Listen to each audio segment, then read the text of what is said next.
আসসালামু আলাইকুম। কেমন আছেন সবাই? আই হোপ সবাই অনেক বেশি ভালো আছেন।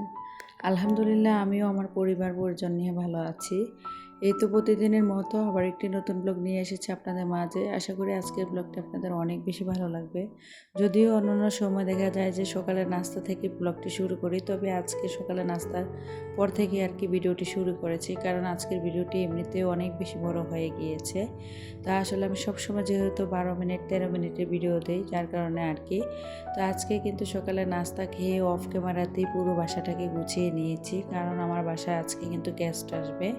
আর আজকে কিন্তু মানে গেস্ট বলতে আমার মা বাবা ভাই বোন তাদেরকেই আর কি বিশেষ করে মানে দাওয়াত করা হয়েছে, কারণ আমার ছোট ভাই আর কি দেশের বাইরে চলে যাবে, তো ইউরোপে পর্তুগালে আর কি। তো যার কারণে তার উপলক্ষেই আমি আমার বোনের মানে অন্য বোনদেরকে, তারপরে দেখা গিয়েছে ওদের হাজব্যান্ড, আমার আব্বা আম্মা মানে সবাইকে আর কি দাওয়াত করেছিলাম।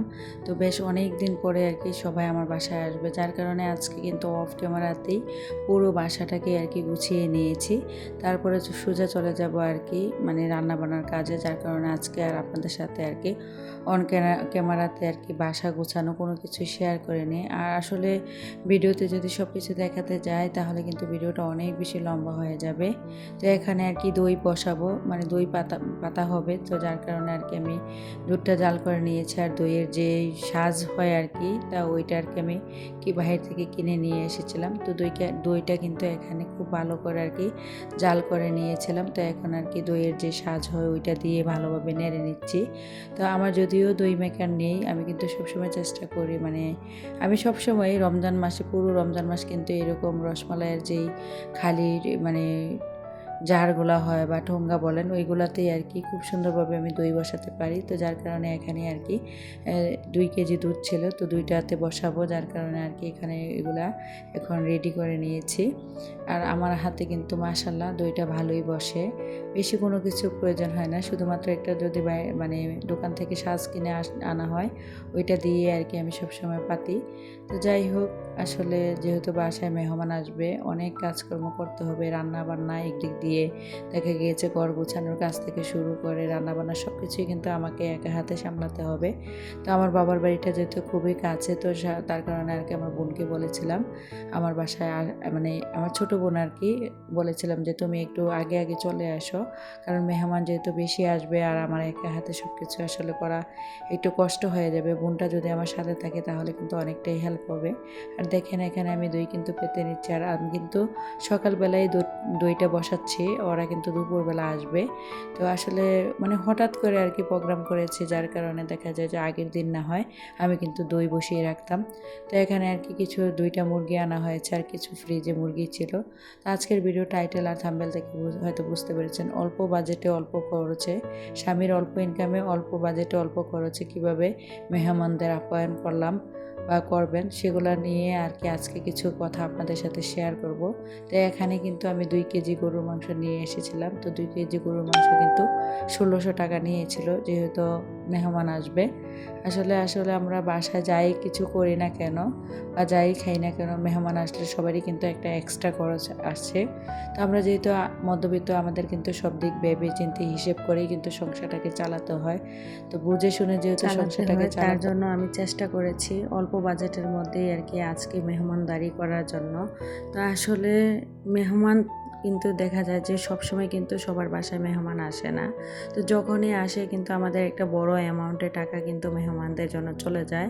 তো আমি সবসময় চেষ্টা করি কিন্তু আমার প্রতি মাসে সংসার খরচ, যখনই সংসার খরচ করি না কেন তা থেকে একটু একটু করে টাকা বাঁচিয়ে রাখতে। আর সেই টাকাগুলো দিয়েই কিন্তু দেখা যায় যে যখনই মেহমান আসে তখন আমি ওই টাকাগুলো আর কি খরচ করি। তো আজকে কিন্তু খুব অল্প বাজেটের মধ্যেই কিন্তু আজকে আমার সব বাজার সদাই করেছি। আর এখানে এটা হয়তো দেখতে পেয়েছেন গরু মাংস এনেছিলাম আর মুরগি রোস্ট করব, তার জন্য মুরগি এনেছিলাম। আর দেখা যায় রুই মাছ এনেছিলাম, যদিও পাবদা মাছ আনতে গিয়েছিলাম কিন্তু শুক্রবারে আমাদের এখানে আর কি নাকি পাবদা মাছ পাওয়া যায় না, অনেক দূর থেকে নাকি আসে। তবে সকালবেলা ঘুম থেকে উঠেই কিন্তু বাজারে গিয়েছিলাম, দুধ নিয়ে এসেছিলাম, মাংস নিয়ে এসেছি, মাছ নিয়ে এসেছি, তবে পাবদা মাছটা পাইনি। তো যাই হোক, এগুলো দিয়ে কিন্তু আজকে আমি মেহমানদারি করব। তো আমার কিন্তু আমি সব চেষ্টা করেছি অল্প বাজেটের মধ্যেই কিন্তু আজকের বাজার সদাইগুলো রান্নাগুলো করার জন্য। আর আজকেও কিন্তু আমি খুবই অল্প বাজেটের মধ্যেই কিন্তু আসলে মানে আমি পুরো বাজারটা করতে পেরেছিলাম। এখানে 2 কেজি গরুর মাংস মাত্র 1600 টাকা নিয়েছিল, আর মুরগি নিয়েছিল প্রায় 600 কি 700 টাকার মতো আর কি। আর যে মাছ এনেছিলাম এখানে 300 টাকা না যে 350 টাকার আর কি রুই মাছ ছিল। তো সব মিলিয়ে খুব অল্প মানে বেশি টাকা কিন্তু আমার খরচ হয়নি। প্রায় 10 জন কি 12 জন হবে আর কি মেহমান সব মিলিয়ে। তো 12 জন মানুষের জন্য আয়োজন করাতে কিন্তু আমার মাত্র 3000 টাকা দিয়েই কিন্তু আমি সব কিছু করতে পেরেছিলাম। তো আমি যেহেতু মধ্যবিত্ত, আমার সবসময় কিন্তু আমার সংসারটা চালাতে গেলে অনেক বেশি হিসেব করে বুদ্ধি করেই কিন্তু আমাকে সংসারটা চালাতে হয়। তো আমি চেষ্টা করেছি অল্প বাজেটের মধ্যে অল্প খরচের মধ্যে সব কিছু করতে আর কি। তো আসলে দেখবেন মেহমান আসলে আপনি যত বেশি আইটেম করবেন খরচ কিন্তু তত বেশি পড়বে। তো আমি কিন্তু এখানে আইটেম বলতে যে গরুর মাংস, তারপর রোস্ট, মাছ, আর দেখা গিয়েছে যে আমার বাসায় আগে থেকে মাসকলাই ডাল ছিল, তো ডাল রান্না করব। তারপর দেখা গিয়েছে গরুর মাংস, আর দেখা গিয়েছে যে একটা ভর্তা করব আর কি। তো এই অল্প কিছু আয়োজন দিয়ে আমি চেষ্টা করেছি আর কি মেহমানদারি করার জন্য। আসলে মধ্যবিত্তদের যে কোনো জিনিস করার আগে কিন্তু অনেকবার ভেবে চিন্তে হিসেব করে কিন্তু সব কিছু করতে হয়। তো আমি যেহেতু মধ্যবিত্ত, আমাকেও কিন্তু আমার সংসারটাকে পরিচালনা করতে গেলে অনেক কিছু ভেবে চিন্তে হিসেব করেই কিন্তু আসলে মানে চলতে হয়, করতে হয়। তো আমরা কিন্তু প্রতি মাসে কোনো না কোনো প্রয়োজন লেগেই থাকে। ধরেন অসুস্থ হলেও কিন্তু টাকার প্রয়োজন, কোথাও যাই মানে ঘুরতে গেলে বা কোথাও গেলে আত্মীয়-স্বজনের বাড়িতে তখনও কিন্তু টাকার প্রয়োজন হয়।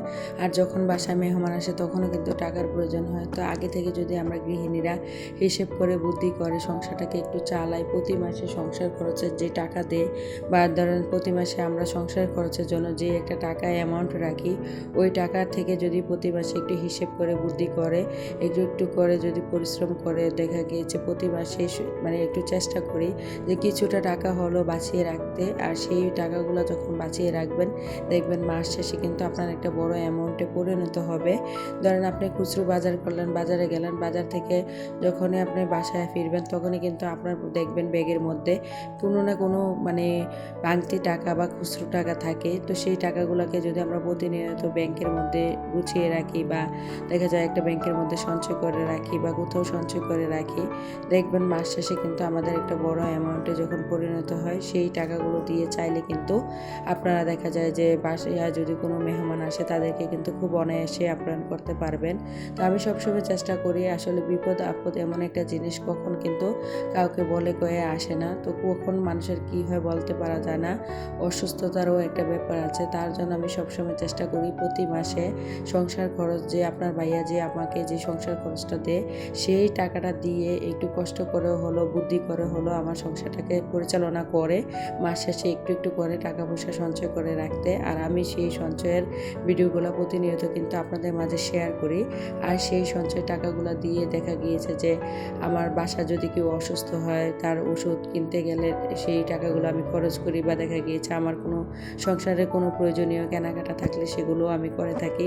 আবার দেখা যায় যে যখনই মেহমান আসে বাড়িতে বা বাসায় তখন ওই টাকাগুলো দিয়েই কিন্তু আমি খরচ করে মেহমানদারি করার চেষ্টা করি। তো আপনারা প্রতিনিয়ত আসলে আপনারাও চাইলে দেখবেন প্রতি মাসে যদি যখনই বাজারে যান না কেন, যখনই গ্রোসারি আইটেম থেকে সবজি বাজার থেকে শুরু করে যাই বাজার করেন না কেন, যখন যেই বাজারটা করবেন ওই বাজার থেকে ফেরার পর আপনার কাছে যে অবশিষ্ট টাকাগুলো থাকে 50 টাকা হোক সেটা 100 টাকা বা হোক সেটা মানে খুচরো টাকা 10 টাকা 20 টাকা, সেই টাকাগুলো যদি প্রতিনিয়ত আপনি একটু একটু করে প্রতিনিয়ত দেখা যায় যে একটা মাটির ব্যাংকে রাখেন বা দেখা যায় যে প্লাস্টিকের ব্যাংকে রাখেন, দেখবেন মাস শেষে কিন্তু এখানে একটা আপনার বড় অ্যামাউন্টে টাকা জমা হয়। আর সেই টাকাগুলো দিয়ে দেখা যায় যে আপনার সকল প্রকার বিপদ আপদ থেকে শুরু করে মেহমানদারি থেকে শুরু করে সব কিছুই আপনি খুব সুন্দরভাবে নিখুঁতভাবে পরিচালনা করতে পারেন।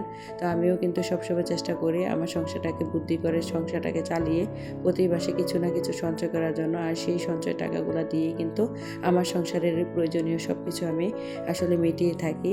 তো এখানে আপনাদের সাথে কথা বলতে বলতে কিন্তু আজকে রান্না প্রায় করে নিয়েছিলাম গরুর মাংস, রোস্ট, মাসকলাইয়ের ডাল, তারপরে একটা ভর্তা করেছিলাম মাছ দিয়ে, তারপরে দেখা যায় যে গরুর মাংসটাও করে নিয়েছিলাম, পোলাও রান্না করে নিয়েছিলাম। তো এখানে হচ্ছে এই যে দেখতে পাচ্ছেন এইগুলো হচ্ছে আমাদের মানে মেহমান বলতে ছোট ছোট পিচ্ছি মেহমান, এগুলো হচ্ছে আমার বোনের মানে বোনদের ছেলে মেয়ে আর কি। ওদেরকে একটু ভিডিও ক্যাপচার করে রাখলাম, কারণ আসলে ওরা যখন বড় হয়ে যাবে তখন কিন্তু এই ভিডিওটা দেখলে ওরা বুঝতে পারবে ওরা কতটুকু ছিল। তো সবাই কিন্তু খাওয়া দাওয়া অলরেডি করে নিয়েছে, রান্নাবান্না শেষ করে। তো বিকেল হয়ে গিয়েছিল, অনেকে কিন্তু চলে গিয়েছে, আমার আব্বু আম্মু চলে গিয়েছে। তো আমার বোনেরা রয়েছে, আমার ভাইও রয়ে গিয়েছে, কারণ আমার বাসার খুব কাছেই একটা নতুন রেস্টুরেন্ট হয়েছে আর কি। তো ওরা অনেক বেশি মানে আমাকে রিকোয়েস্ট করছিল, আব্বু চলো চলো একটু ঘুরতে যাই, নতুন রেস্টুরেন্ট হয়েছে ওইখানে, নাকি ওইখানের পরিবেশটা অনেক বেশি সুন্দর। তো এই যে দেখেন এখানে কিন্তু আমার ছোট ভাই বোন সবাই আর কি দুল খাচ্ছিল আর কি। তো আমি একটু ভিডিও ক্যাপচার করছিলাম, আমার এখানে আমার মেয়েও ছিল, তো আমার বোনের ছেলেরাও ছিল। তো যাই হোক, তো বিকেলবেলা বলতে কি একদম সন্ধ্যাবেলা আর কি আমরা একটু রেস্টুরেন্টে এসেছিলাম বাইরে ঘুরতে। ওরা যেহেতু অনেক দিন পরে আমার বাসায় এসেছিল, আর এটা কিন্তু আমার খুব বাসার খুবই কাছে একটা মানে রেস্টুরেন্ট। আর এই রেস্টুরেন্টটা এত বেশি সুন্দর হয়েছে কি বলবো, কুমিল্লার মধ্যে এই রেস্টুরেন্টটা কিন্তু খুবই সুন্দর। মানে আসলে আমার লাইফে দেখা আর কি, আমি যত জায়গায় গিয়েছি কিন্তু আমার কাছে খুবই ভালো লেগেছিল, একটু ইউনিক করেছিল তারা। রেস্টুরেন্টের সব কিছুই কিন্তু একটু ইউনিক ছিল। তো এখানে একটা ঝর্ণার মতো সিস্টেম করেছিল আর কি। তা আসলে বাইরে ঘুরতে গেলেও কিন্তু টাকার প্রয়োজন হয়। তো আমরা যে ঘুরতে এসেছি এখানে কিন্তু মানে ঢুকতে গেলে কিন্তু টাকার প্রয়োজন হয় না। আমরা যদি কোনো কিছু অর্ডার করি খাবার, তখনই কিন্তু আর কি টাকা দিতে হবে। তো আমার ভাই বলছিল আমি যেহেতু বাইরে চলে যাব সবাইকে একটা ট্রিট দেব, চলো। তো এই যে দেখতে পাচ্ছেন এটা হচ্ছে রেস্টুরেন্টের ভিতরের অংশ আর কি। আর এতক্ষণ যেগুলো দেখছিলেন এটা ছিল রেস্টুরেন্টের বাইরের অংশ। মানে এত বেশি সুন্দর ডেকোরেশন করেছে ওনারা, কি বলবো। এটা কিন্তু আমি যেখানে থাকি আমার খুব বাসার খুবই কাছে, মানে 10 মিনিটের রাস্তা। আমরা কিন্তু হেঁটেই গিয়েছিলাম। আর বাহিরের ওয়েদারটা এত বেশি সুন্দর ছিল, রাতের বেলা এত বেশি বাতাস ছিল, কি বলবো। আর এখানে ওনারা এত সুন্দরভাবে মানে লাইটিংয়ের সিস্টেম করেছে, আমার তো দেখে এত বেশি ভালো লাগছিল। তো আমি একটু ভিডিও ক্যাপচার করে নিলাম আপনাদের সাথে শেয়ার করার জন্য। তো আসলে মানে রেস্টুরেন্টটা কেমন হয়েছে অবশ্যই আপুরা আপনারা কমেন্টে বলে যাবেন। তো যাই হোক, আমার ছোটো ভাই যেহেতু বলেছিল যে চলো আমি আজকে তোমাদেরকে ট্রিট দেব, তো বললাম যে আচ্ছা চলো তাহলে আমরা কিছু খাওয়া দাওয়া করি। তা আমি কিন্তু বাইরে ছিলাম আর কি। তো আমরা কিন্তু রেস্টুরেন্টের ভিতরে বসিনি, কারণ বাহিরেও কিন্তু ওনারা অনেক সুন্দর মানে বসার পেস করেছিল আর কি, মানে টেবিল পেতে দিয়েছিল এবং কি অনেক রকমের মানে সিস্টেম করেছিল, ওইগুলো আর আপনাদের মাঝে শেয়ার করলাম না। এখানে কিন্তু কোনো লাইটিংয়ের সিস্টেম ছিল না, ওনারা লাইটটা অফ করে দিয়েছিল। তো এখানে আর কি আমরা একটা 8 ইঞ্চি পিৎজা অর্ডার করেছিলাম, বার্গার অর্ডার করেছিলাম, আর দেখা যায় যে এই যে কোল্ড কফি আর কি অর্ডার করেছিলাম। তো এখানে যেই মানে এখানের খাবারগুলা যদিও অনেক বেশি টেস্ট ছিল, তবে দামের দিক দিয়ে অনেক বেশি ছিল। তারপরও কিছু করার নেই, বাই যেহেতু বলেছে যে আমি বাইরে চলে যাব, যার কারণে তোমাদের সবাইকে ট্রিট দেব। তো সব বোনেরা এসেছিলাম আর কি এখানে আমরা 4 জন ছিলাম, আমার ছোট ভাই আর আমরা 3 বোন। আর বাচ্চাদের জন্য এখানে বার্গার আর কি অর্ডার করা হয়েছিল, আর বড়দের জন্য কোল্ড কফি। তো আমরা কিন্তু এখানে খাবারটা খেয়ে নিয়েছি। তো এখন কিন্তু বাসায় চলে যাব। তো আপনারাও চাইলে, আমি মনে করি কি আসলে গৃহিণীরা চাইলে অনেক কিছু করতে পারি প্রতি মাসে সংসার চালিয়ে। আমি মনে করি কি সংসার খরচ থেকে যদি আপনি একটু একটু করে টাকা বাঁচিয়ে রাখেন, চাইলে সেই টাকাগুলো দিয়ে কিন্তু আপনি কোথাও ঘুরতে যেতে পারেন, ট্যুর দিতে পারেন, বা চাইলে সেই টাকাগুলো দিয়ে বাসায় কোনো হঠাৎ করে মেহমান চলে আসলে মেহমানদারি করতে পারেন। আবার দেখা যায় যে ধরেন কেউ অসুস্থ হয়ে গেল বাসায়, তখন কিন্তু চিকিৎসা করতে পারেন। তো শুধুমাত্র একটু বুদ্ধি আর একটু পরিশ্রমী পারে কিন্তু আপনার। আমি কিন্তু বাংলা গলা নিয়ে আপনাদের মাঝে ভিডিওতে ভয়েস দিতে এসেছি, প্লিজ সবাই ক্ষমা সুন্দর দৃষ্টিতে দেখবেন। তো ভিডিওটা এই পর্যন্তই, সবাই ভালো থাকবেন। খুদা হাফেজ, আসসালামু আলাইকুম।